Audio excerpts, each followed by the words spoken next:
Observation. Every man his own university. There is no book, manual or teacher that can replace the great skill of observation. Through the power of observation we can learn directly from the musical terrain. Thanks to observation we can go in search of those details that only those who are determined to observe can find. Russell Conwell, my great teacher and inspirer, taught me through his extraordinary book Observation, Every Man His Own University, how each of us has within us the greatest university in the world, which is not made up of books, teachers or exams, but from the so simple and so neglected ability of observation.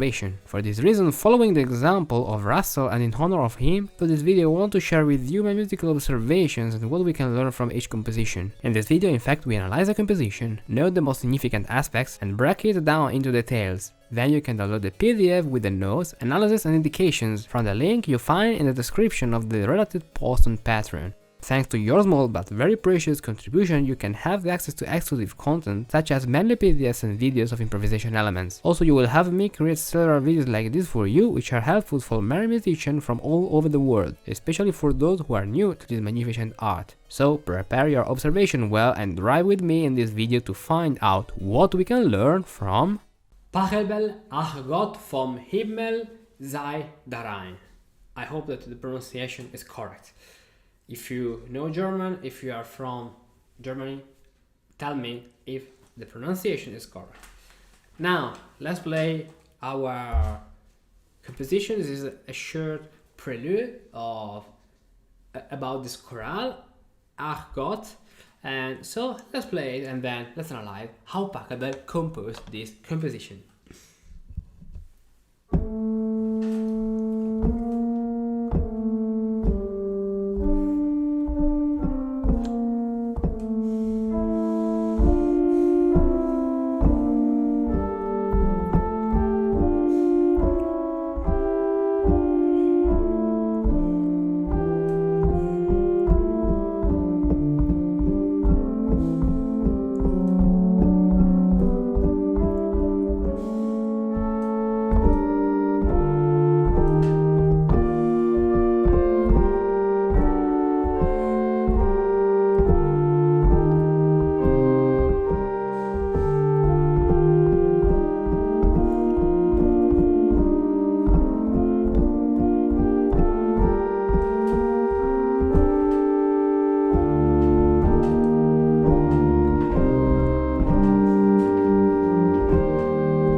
Okay, do you remember that we have already talked about this chorale? And at the beginning of this composition we can see the melody of the chorale in this voice, in this point. Perfect. So it means that this is the first entry with the chorale, then we have an imitation here at the 5th degree. So A, B flat, this chorale is a Phrygian chorale. It means that it is built on a scale from A to A with the B flat. That is the transposition, a fourth up of the scale, of the Phrygian scale. Right, now we have here the imitation,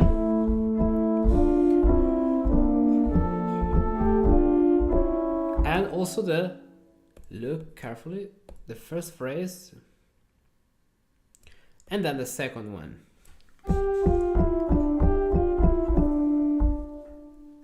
interesting is analyzing the intervals we have in this counterpoint. 3, 3, 3, 3, 3, 8, 3, 3, 3, 3. Parallel thirds. Yeah, in this case 5, 6. This is pretty similar to the fifth of the horns. Then 3, 8, 5. Then we have 6. Okay, so from the beginning to this point we have the melody here.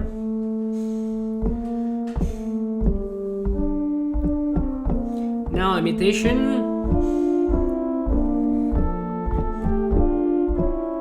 Now the melody continues in the upper voice.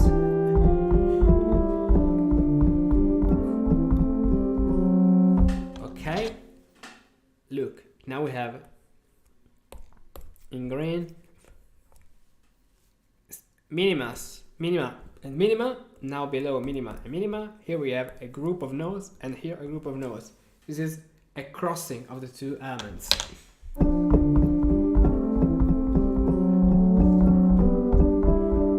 Okay, and now after this little episode, we can see again the melody of the chorale in the upper voice in this point.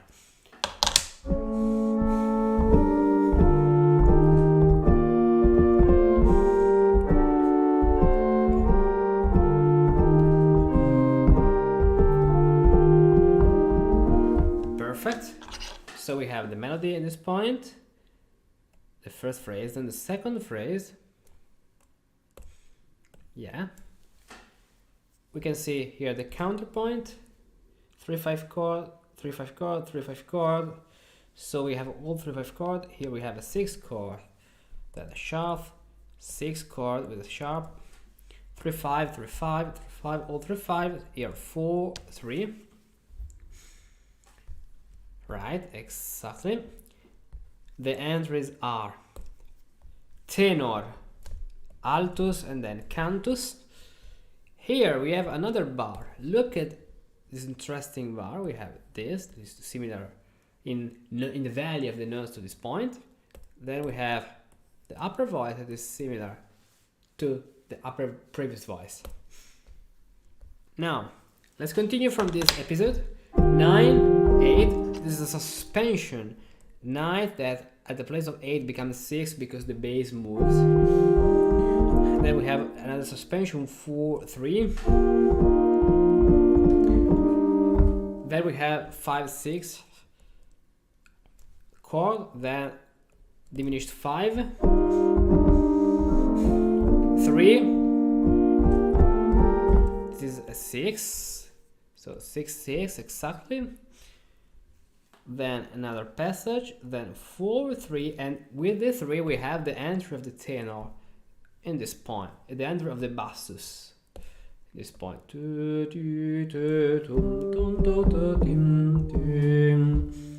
Good. So let's play from this line.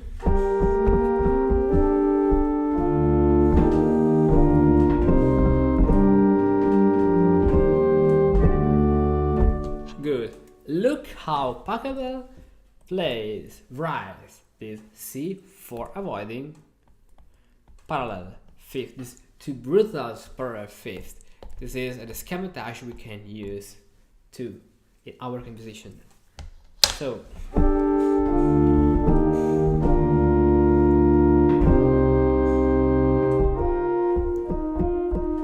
I don't know if we have other melodies here, but another solution that Pachelbel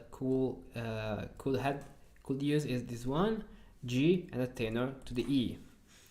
In this way it works. I don't know. We have this passage, so it's okay for us.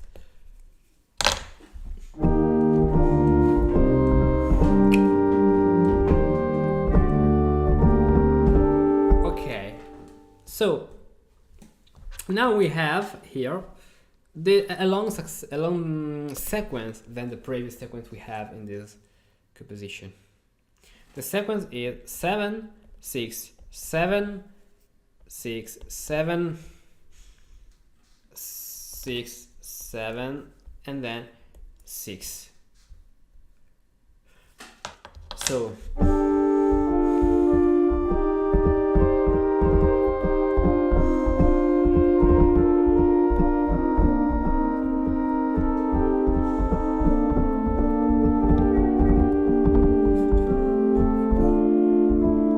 here we have another part. So this sequence is like the part of the chorale where we have the refrain, because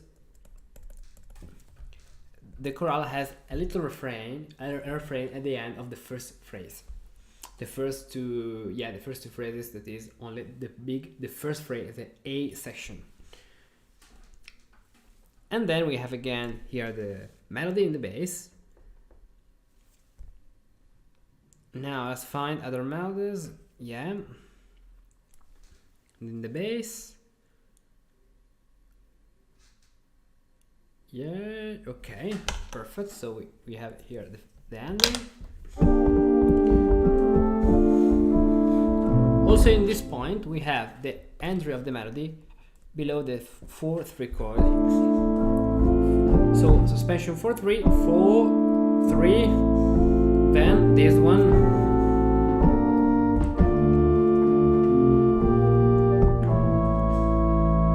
right? Now let's go on.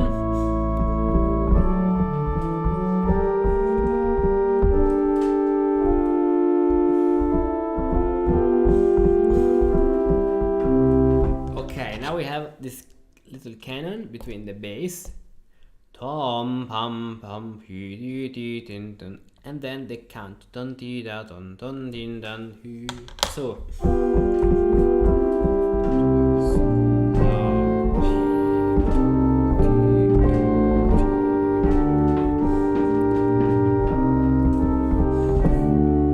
here suspension 7/7 here. Then 6/5 suspension, yeah, 6/5 sharp, and again here the chorale to this point. So let's write it better. Okay.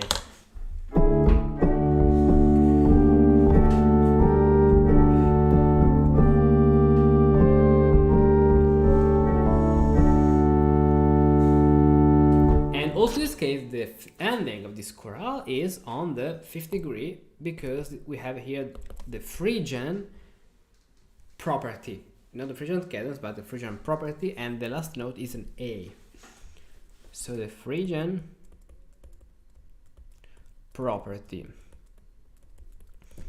Good. So what we can learn from this chorale? We can learn the use of the entry, okay? First voice, melody, then second voice, melody at the 5th degree, then little episode, then third entry,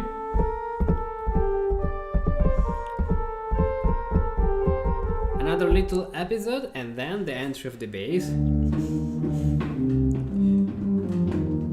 Okay, then we have a long sequence here. You write long sequence here, and at the end of this descending sequence, again the melody in the bass,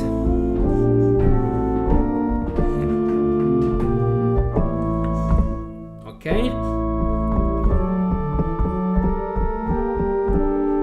Another thing that Pachelbel could do was the use of suspension A, then G. So in this way we have 9, 6, 4, and 3. That is pretty similar to another passage, this one.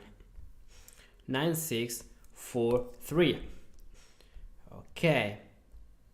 Perfect. Now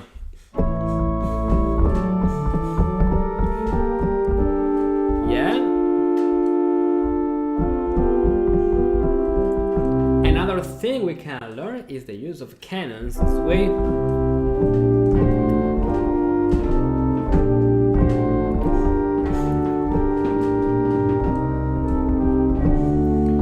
Okay, and now the melody in the tenor.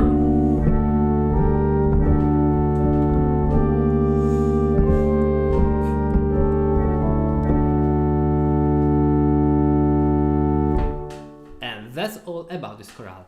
If you notice some other elements, write them in the comment. I'm waiting for your comment about your suggestions and your opinions about this composition.